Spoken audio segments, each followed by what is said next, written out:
Hello friends, welcome to my YouTube channel advance classes group. आज हम बात करेंगे प्लांट ब्रीडिंग का बहुत ही इंपॉर्टेंट टॉपिक है मोड्स ऑफ रिप्रोडक्शन, जिससे हर बार एग्जाम में 10 से 15 नंबर के क्वेश्चन इस टॉपिक से पूछे ही जाते हैं। तो चलिए हम इस टॉपिक को बहुत ही विस्तृत एक्सप्लेनेशन करेंगे। जो भी इस चैप्टर के अंतर्गत जितने भी टर्मिनोलॉजी हैं, इस चैप्टर से मैंने बोला कि 10 या 15 नंबर के क्वेश्चन पूछे जाते हैं जो टर्मिनोलॉजी के बेस पर आधारित है। हम विस्तृत एक्सप्लेनेशन करेंगे हर एक टॉपिक पर, तो आप इस वीडियो को जरूर पूरा वॉच करिएगा। तो चलिए वीडियो को स्टार्ट कर देते हैं। यहाँ पर लिखा गया है रिप्रोडक्शन। रिप्रोडक्शन का मतलब होता है जनन, यानी कि मेल एंड फीमेल गैमेट के द्वारा न्यू प्रोजेनी का डेवलपमेंट होने की जो प्रक्रिया होती है उसी को बोला जाता है रिप्रोडक्शन। रिप्रोडक्शन जो होता है मुख्य रूप से दो भागों में उसको क्लासिफाइड किया जाता है। एक होता है सेक्सुअल रिप्रोडक्शन, एक होता है असेक्सुअल रिप्रोडक्शन।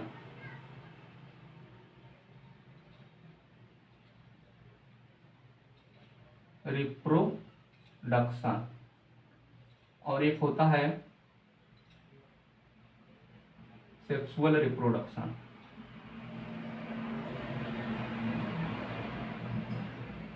ठीक है, तो सेक्सुअल रिप्रोडक्शन क्या होता है कि इसमें क्या होता है कि मेल एंड फीमेल गैमेट का यूनियन यानी फर्टिलाइजेशन के बिना ही एम्ब्रियो का फॉर्मेशन हो जाता है। यानी कि एम्ब्रियो फॉर्मेशन विदाउट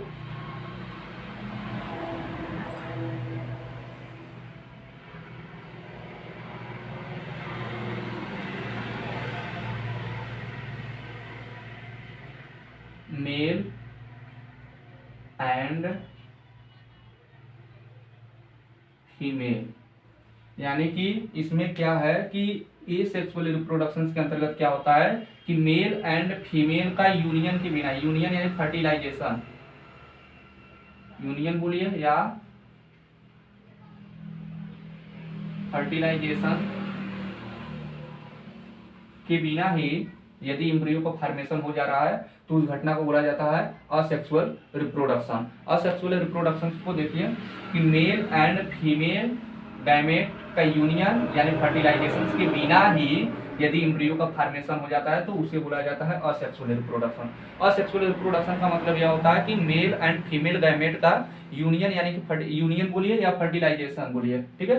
तो मेल एंड फीमेल गैमेट का फर्टिलाइजेशन के बिना ही एम्ब्रियो का फॉर्मेशन हो जाता है तो उसे बोला जाता है असेक्सुअल रिप्रोडक्शन।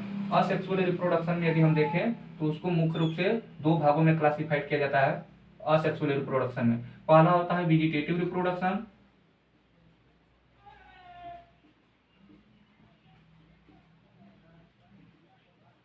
वेजिटेटिव रिप्रोडक्शन, और एक होता है एपोमिक्सिस। ठीक है, वेजिटेटिव रिप्रोडक्शन का मतलब यह होता है कि इसमें एम्ब्रियो का जो न्यू प्रोजेनी का डेवलपमेंट होगा एम्ब्रियो के बिना development of new progeny.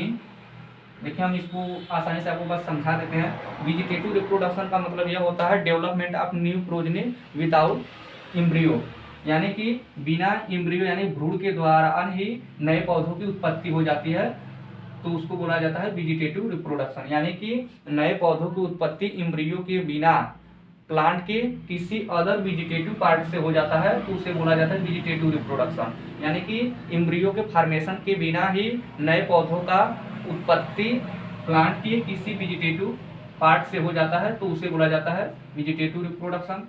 Apomixis क्या होता है, यह बहुत ही इंपॉर्टेंट टर्म है, आप इस पर विशेष ध्यान दीजिएगा। हम सभी टॉपिक इस पे एक्सप्लेन करेंगे कि एपोमिक्सिस क्या होता है। Development of embryo without fertilization, that is called apomixis. Development of embryo without fertilization, that is called apomixis. यानी कि इसमें क्या होता है, एम्ब्रियो का जो फॉर्मेशन होता है, फॉर्मेशन विदाउट फर्टिलाइजेशन के दौरान होता है, विदाउट फर्टिलाइजेशन, तो उस घटना को बोला जाता है एपोमिक्सिस। यदि, जिसे हिंदी में असंग जनन बोला जाता है, यदि किसी पौधों में, यदि मान लीजिए कि एम्ब्रियो के दौरान क्या बनेगा, आपका सीड बनेगा, ठीक है। अब सीड से क्या बनेगा, नया पौधा बनेगा, न्यू प्लांट बनेगा। तो न्यू प्लांट जो बनेगा उसका जीनोटाइप और उस पेरेंट का जीनोटाइप का जो जीनोटाइप रहेगा दोनों आइडेंटिकल होगा, यानी कि समान होगा, यानी कि उसके जीनोटाइप में किसी भी प्रकार का वेरिएशन देखने को नहीं मिलेगा। तो एपोमिक्सिस क्या होता है? एम्ब्रियो फॉर्मेशन विदाउट फर्टिलाइजेशन, यानी कि development of embryo without fertilization, that is called apomixis. और एम्ब्रियो से सीड का फॉर्मेशन होगा तो उससे जो नया पौधा बनेगा उसका जीनोटाइप और उस पेरेंट्स का जीनोटाइप दोनों आइडेंटिकल होगा, उसमें किसी भी प्रकार का डिफरेंशिएट नहीं दिखाई देगा। यदि किसी पौधों में, मान लीजिए कोई पौधा है, यदि किसी पौधा में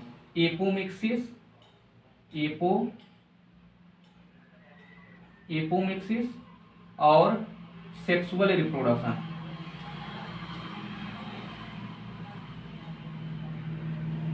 रिप्रोडक्शन की क्रिया दोनों एक साथ हो रही है। यदि कभी कभी क्या होता है कि किसी प्लांट में एपोमिक्सिस की क्रिया और सेक्सुअल रिप्रोडक्शन की क्रिया जब दोनों साथ में होती है तो उसे बोला जाता है फैकल्टेटिव एपोमिक्सिस, विकल्पी असंग जनन।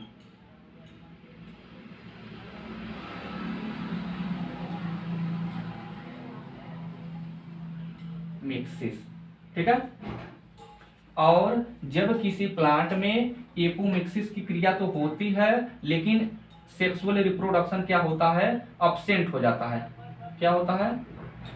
अब्सेंट हो जाता है, तो उसे बोला जाता है ओब्लिगेट एपोमिक्सिस।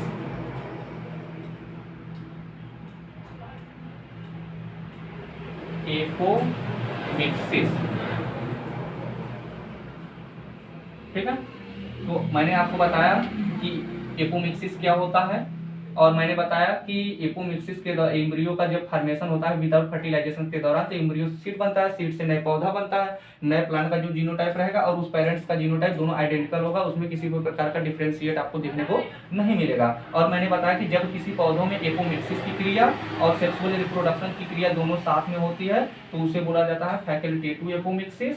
और जब किसी पौधों में एपोमिक्सिस की क्रिया तो होती है लेकिन सेक्सुअल रिप्रोडक्शन क्या होता है? अब्सेंट होता है, तो उसे बोला जाता है ओब्लिगेट एपोमिक्सिस। ये सब टर्मिनोलॉजी है दोस्तों, प्लांट ब्रीडिंग में डायरेक्टली 2 नंबर में पूछ देंगे कि फैकल्टेटिव एपोमिक्सिस क्या होता है, ओब्लिगेट एपोमिक्सिस क्या होता है और एपोमिक्सिस क्या होता है, ठीक है। और यदि एम्ब्रियो का फॉर्मेशन यानी निर्माण एक सेल से हो रहा है, इससे एक सेल से हो रहा है तो उसे बोला जाता है पार्थेनोजेनेसिस।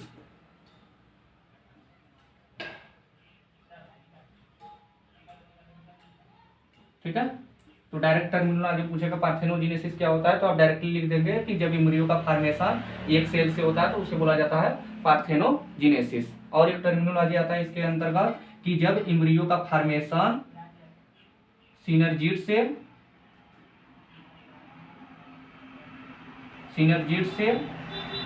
या एंटीपोडल सेल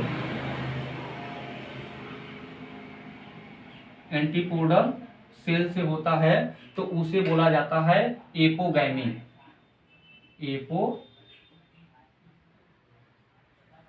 ठीक है। तो देखिए एपोमिक्सिस के अंतर्गत इतने टर्मिनोलॉजी आए जिसमें मैं आपको सिंप्लिसिटी लैंग्वेज में बहुत ही शार्टनेस में समझा दिया कि एम्ब्रियो का फॉर्मेशन यदि एक सेल से होगा तो उसे पार्थेनोजेनेसिस कहा जाता है, जब एम्ब्रियो का फॉर्मेशन सिनर्जिड सेल या एंटीपोडल सेल से होता है तो उसे एपोगैमिक बोला जाता है। हम लास्ट में जब डिस्क्राइब करेंगे तो बताएंगे कि सिनर्जिड सेल क्या होता है, एंटीपोडल सेल क्या होता है, एक सेल क्या क्या होता है, तो फिगर के माध्यम से आपको हम शो करेंगे। अब देखिए ये था सेक्सुअल रिप्रोडक्शन के अंतर्गत। अब हम बात करेंगे सेक्सुअल रिप्रोडक्शन के अंतर्गत, तो आप इसका स्क्रीनशॉट ले लीजिए। सेक्सुअल रिप्रोडक्शन क्या होता है कि जब न्यू प्रोजनी का डेवलपमेंट क्या होता है, मेल एंड फीमेल गैमेट की यूनियन यानी फर्टिलाइजेशन के दौरान यदि न्यू प्रोजनी का डेवलपमेंट होता है तो उस क्रिया को बोला जाता है सेक्सुअल रिप्रोडक्शन यानी कि लैंगिक जनन।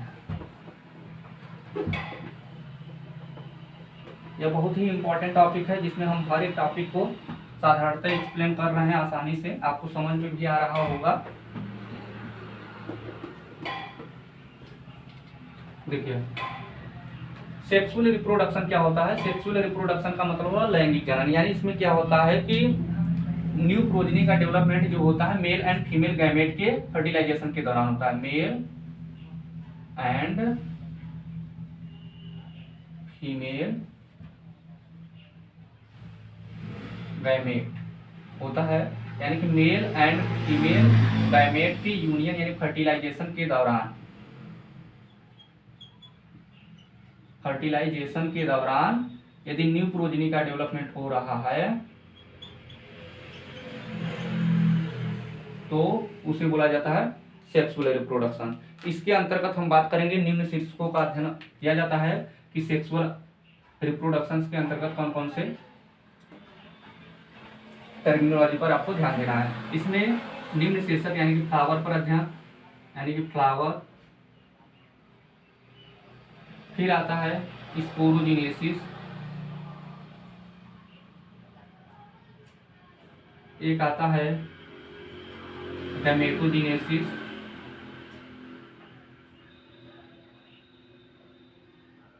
ठीक है, और एक आता है पोलिनेशन,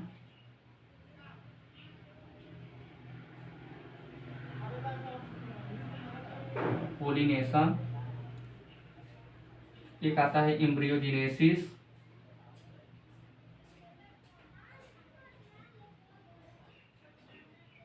ठीक है। तो हम सभी टर्म पर बात करेंगे। सबसे इंपॉर्टेंट इसमें पूछा जाता है स्पोरोजिनेसिस क्या होता है और गैमेटोजिनेसिस, क्वेश्चन बहुत ज्यादा पूछा जाता है। यह जो चैप्टर ये है मोड ऑफ रिप्रोडक्शन, बहुत ही प्लांट ब्रीडिंग का बहुत ही इंपॉर्टेंट टॉपिक है। इसमें 10 या 15 नंबर के क्वेश्चन 100% फिक्स रहते हैं। टर्मिनोलॉजी बेस पर सबसे ज्यादा क्वेश्चन इसमें से पूछे जाते हैं, जैसा कि मैंने पहले एक्सप्लेन किया था हर एक चीज पर। तो देखिए फ्लावर क्या होता है, फ्लावर के बारे में यानी फ्लावर की मार्फोलॉजी के बारे में आपको पूर्ण ज्ञान होना चाहिए कि फ्लावर के किस पार्ट को क्या कहा जाता है। तो देखिए बहुत सिंपल वे में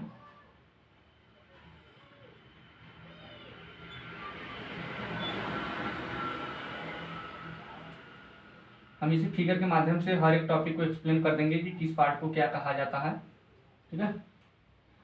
तो यह जो पार्ट होता है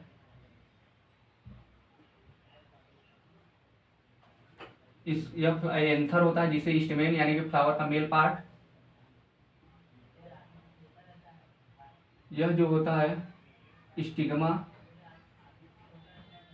जिसे क्या बोला जाता है पिस्टिल भी बोला जाता है, ठीक है।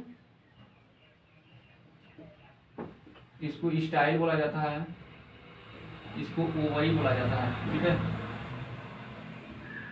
तो देखिए हम फ्लावर के बारे में बात करेंगे कि फ्लावर का जो मेल वाला पार्ट होता है यानी जिसे स्टिमेन बोला जाता है, जो फ्लावर का मेल पार्ट होता है, मेल पार्ट, उसे एंड्रोसियम बोला जाता है, एंड्रोसियम बोला जाता है। और जो फ्लावर का फीमेल पार्ट होता है यानी जिसे स्टिग्मा या पिस्टिल बोला जाता है, वह उसके बोला जाता है गाइनोसियम। क्या बोला जाता है? गाइनोसियम, ठीक है। तो यही इसमें टर्मिनोलॉजी भी पूछा जाता है कि जब एक ही फ्लावर में मेल एंड फीमेल दोनों प्रेजेंट हो, जब एक ही फ्लावर में मेल एंड फीमेल दोनों प्रेजेंट हो तो उसे बोला जाता है हर्माफ्रोडाइट फ्लावर।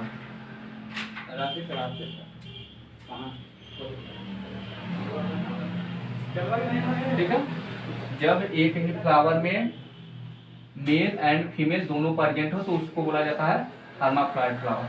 जब एक ही फ्लावर में केवल मेल वाला पार्ट प्रेजेंट हो या तो फीमेल वाला, तो उससे बोला जाता है यूनिसेक्सुअल।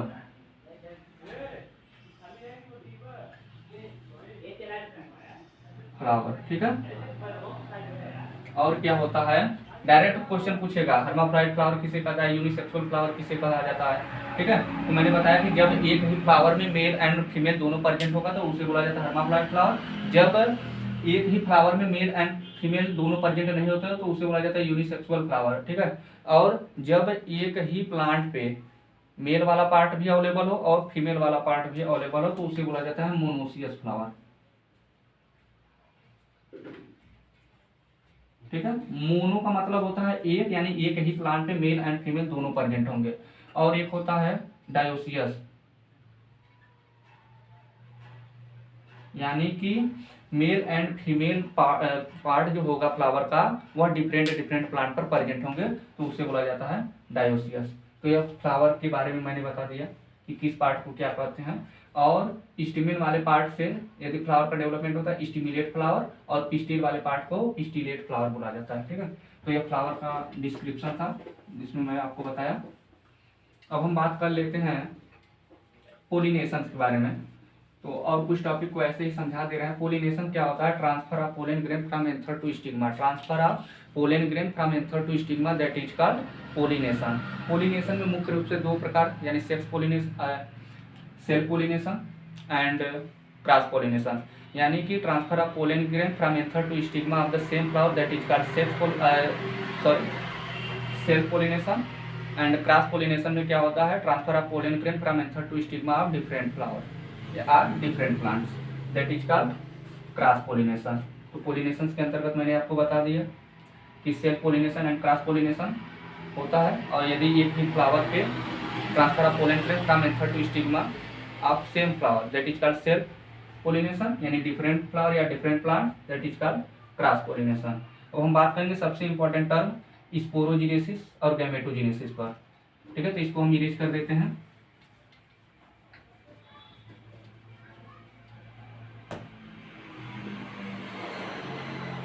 देखिए स्पोरोजिनेसिस क्या होता है?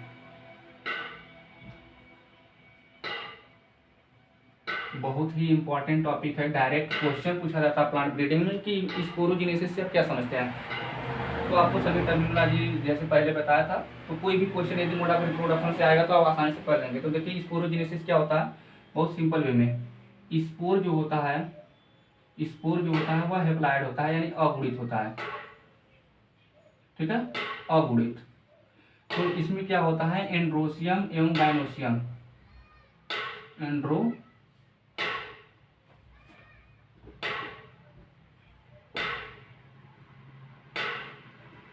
And gynoecium. ठीक है, जैसा मैंने पहले बताया कि एंड्रोसियम क्या होता है, गाइनोसियम। एंड्रोसियम फ्लावर का मेल पार्ट होता है और गाइनोसियम फ्लावर का फीमेल पार्ट होता है। ठीक है, तो स्पोर जो होता है अगुणित होता है, हेप्लॉइड होता है, जो एंड्रोसियम एंड गाइनोसियम के मियोसिस डिवीजन से बनता है। मियोसिस डिवीजन के दौरान बनता है, तो उसे बोला जाता है स्पोर। और स्पोर बनने की क्रिया ही कहलाता है स्पोरोजिनेसिस। क्या कहलाता है? स्पोरोजिनेसिस। बस आपको क्या याद करना है कि स्पोर क्या होता है? हेप्लॉइड होता है, जो एंड्रोसियम एंड गाइनोसियम के मियोसिस डिवीजन के दौरान बनता है, उसे स्पोर कहते हैं। स्पोर बनने की क्रिया स्पोरोजिनेसिस कहलाता है। स्पोरोजिनेसिस को दो भागों में क्लासिफाइड किया गया है, मेगा स्पोरोजिनेसिस,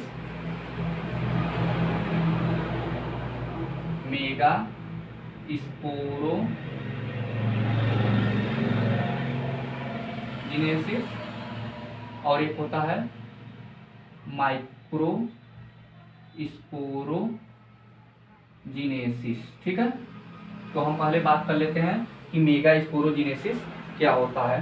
तो देखिए फिगर के माध्यम से हम समझाएंगे। मान लीजिए मेगा स्पोर मदर सेल है। ठीक है, मेगा स्पोरोजिनेसिस के बारे में हम डिफाइन कर रहे हैं। डायरेक्ट क्वेश्चन पूछेगा मेगा स्पोरोजिनेसिस से आप क्या समझते हैं? तो मेगा स्पोर मदर सेल है, इसका क्या होगा? फर्स्ट मियोटिक डिवीजन होगा, यानी मियोसिस। ठीक है, मियोसिस ही लिख देते हैं।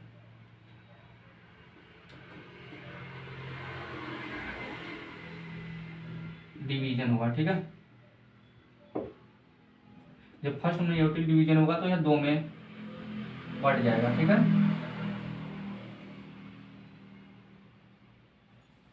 फिर क्या करेंगे? फिर सेकेंड मियोटिक डिवीजन करा देंगे। ठीक है, यह क्या था? First meiosis division. अब यहाँ पर क्या करा देंगे? सेकेंड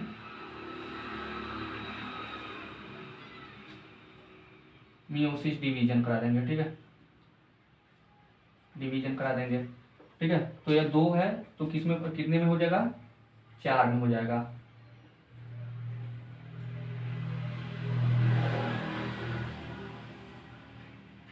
क्या हो जाएगा, 4 में हो जाएगा, जिसमें से 3 ठो क्या हो जाएगा, ये तीनों डीजेनरेट हो जाएंगे और एक हैप्लॉइड सेल बच जाएगा। ठीक है,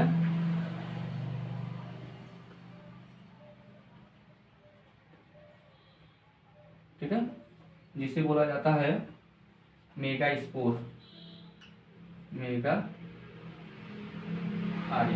इस पर दर्शाना चाहेंगे तो 3 जो डीजेनरेट वाला पोर्शन है ऐसे आप इसको दर्शा सकते हैं। ठीक है, 3 डीजेनरेट हो गया था और एक बचा था हैप्लॉइड सेल जिसे मेगा स्पोर कहते हैं, तथा यह संपूर्ण प्रक्रिया मेगा स्पोरोजेनेसिस कहलाता है, मेगा स्पोरोजेनेसिस। ठीक है, अब हम बात कर लेते हैं माइक्रो स्पोरोजेनेसिस क्या होता है। तो इसको इरेज कर देते हैं।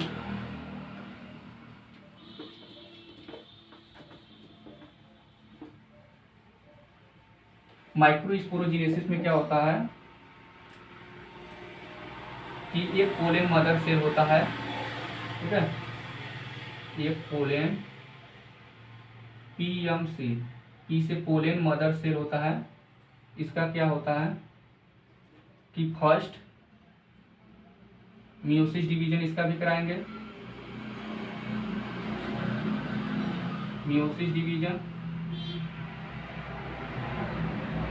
ठीक है, तो यह क्या होगा, 2 में बट जाएंगे, फिर करा देंगे सेकेंड मियोटिक डिवीजन। ठीक है, डिवीजन करा देंगे तो यह क्या हो जाएगा, 4 में क्या हो जाएंगे, 4 हैप्लॉइड सेल में क्या होंगे, बट जाएंगे। ठीक है, फिर इसमें क्या होगा, माइक्रो स्पोरोजेनेसिस में हम बता रहे हैं, फिर इसमें क्या होगा, म्यूटेशन हो जाएगा। क्या हो जाएगा, म्यूटेशन हो जाएगा। म्यूटेशन के बाद क्या हो जाएगा,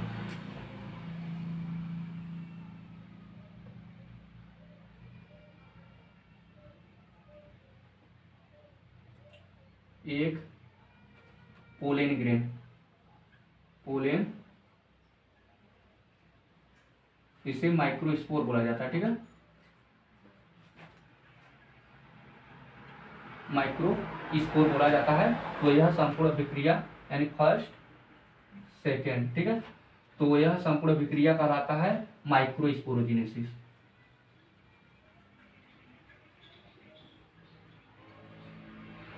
ठीक है, तो मैंने बताया मेगा स्पोरोजेनेसिस क्या होता है, माइक्रो स्पोरोजेनेसिस। आपको एग्जाम में केवल यही शो करना है दोस्त, एग्जामिनर सेटिस्फाइड हो जाएंगे कि वास्तव में आपने सही, क्योंकि यह जो मैटर आपको मैं प्रोवाइड कर रहा हूँ बहुत ही लेटेस्टिंग मैटर है।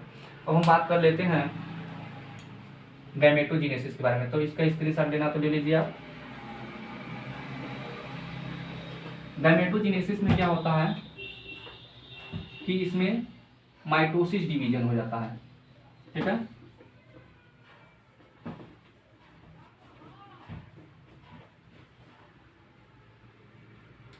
यानी कि एक हैप्लॉइड सेल, ठीक है, इसमें क्या होगा, बस आपको याद रहे कि गैमेटोजेनेसिस में यानी कि माइटोसिस डिवीजन होता है, माइटोसिस डिवीजन होगा, डिवीजन। ठीक है, तो यह 2 हैप्लॉइड सेल में बट जाएंगे। ठीक है, फिर इसका माइटोसिस डिवीजन करेंगे, डिवीजन करेंगे। ठीक है, तो 2 से कितना हो जाएंगे, 4 हो जाएंगे।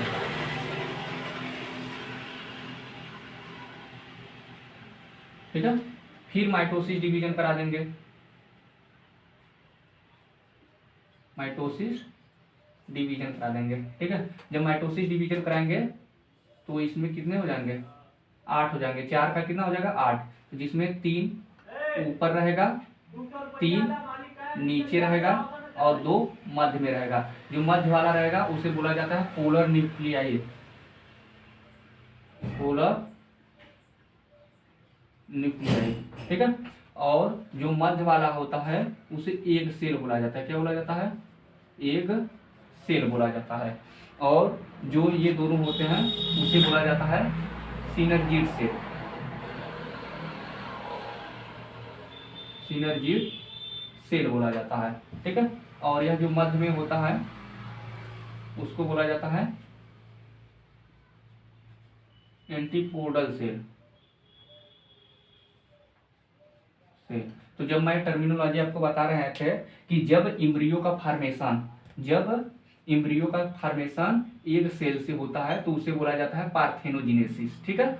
जब इम्ब्रियो का फार्मेशन सिनर्जिड सेल या एंटीपोडल सेल से होता है तो उसे बोला जाता है एपोगैमी, ठीक है।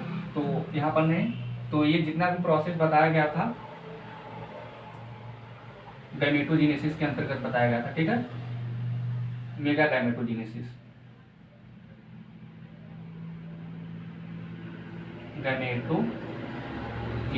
ठीक है। जैसे स्पोरोजेनेसिस में दो होते थे, मेगा स्पोरोजेनेसिस और माइक्रो स्पोरोजेनेसिस, उसी प्रकार गैमेटोजेनेसिस में भी दो होते हैं। यह एक होता है मेगा गैमेटोजेनेसिस, एक होता है माइक्रो गैमेटोजेनेसिस, ठीक है। माइक्रो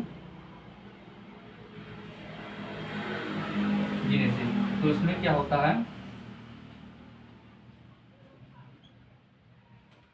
माइक्रो गैमेटोजेनेसिस में माइटोसिस डिवीजन होता है।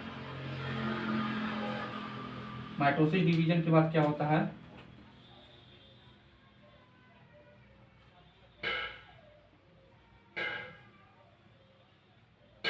ठीक है। तो एक हो जाता है, इसको ना करिएगा,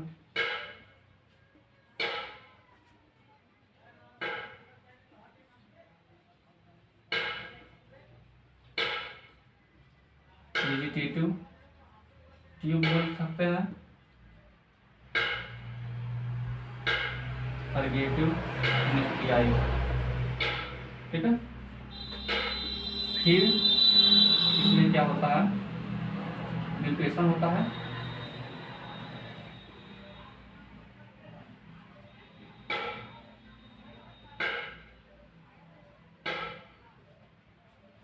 यहाँ पर अल्टरनेटिव भी लिख सकते हैं,